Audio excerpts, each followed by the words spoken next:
ગુજરાતમાં દારૂબંધી નામની જ છે એ સામાન્ય નાગરિક જાણે જ છે, પણ આજે પણ રાજ્યના અમુક જિલ્લાના પોલીસવાળા તેમના તાબા હેઠળના જિલ્લામાં દારૂબંધીનું કડક અમલવારી કરી બતાડે છે.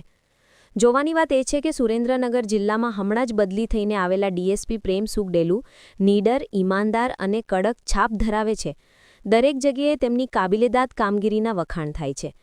તો બીજી તરફ ધ્રાંગધ્રા સિટી પોલીસના તાબા હેઠળનો વિસ્તાર તેમની છાપને લાપરવાહ રીતે હાનિ પહોંચાડી રહ્યો હોવાનું સ્પષ્ટ લાગી રહ્યો છે. સિટી પોલીસ સ્ટેશનથી 200 મીટરની ત્રિજ્યાના વર્તુળથી લઈને આખા શહેરમાં અનેક જગ્યાઓ ઉપર સામાન્યથી લઈને કિંમતી દારૂના ચપલા, બોટલો તેમજ દેશી દારૂની કોથળીઓના નજારા પોલીસની આબરૂના લીરેલીરા ઉડાડી રહ્યા છે, જેની સામે કાં તો નિષ્ક્રિયતા, નિંભરપણું કે બુટલેગરો સામેની નપુંસકતા કે પછી પડદા પાછળની આવકથી દબાયેલી સિટી પોલીસ કંઈ જ ઉકાળી શકતી નથી. સિટી પોલીસ શહેરમાં કાયદો વ્યવસ્થા અતિ શિસ્તમાં હોવાના દાવા કરે છે, પણ સામાન્ય દારૂબંધી જેવી વાતમાં પોલીસની આબરૂ શહેરના ઉકરડાઓમાં નજરે ચડી રહી છે.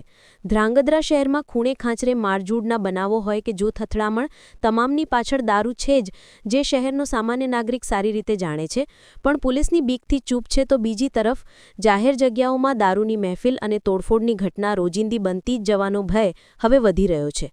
શહેરના ઉકરડાઓમાં દેખાતી દારૂની બોટલો ટકોર કરી જાય છે કે ધ્રાંગધ્રા શહેરમાં બંધ બારણે દારૂની ખુલ્લી છૂપ છે. ડીએસપી પ્રેમ સુખડેલુ આવ્યા એ પહેલા દારૂના સ્ટેન્ડ ખુલ્લેઆમ હતા, જે હવે ભૂગર્ભ નિયંત્રિત ચાલુ જ છે. બુટલેગરો એ જ સ્પીડથી ધ્રાંગધ્રાને નશાયુક્ત બનાવી રહ્યા છે, જેની નોંધ જિલ્લા પોલીસ વડાએ લેવી રહી. રિપોર્ટ રવિરાજ સિંહ પરમાર, ધ્રાંગધ્રા.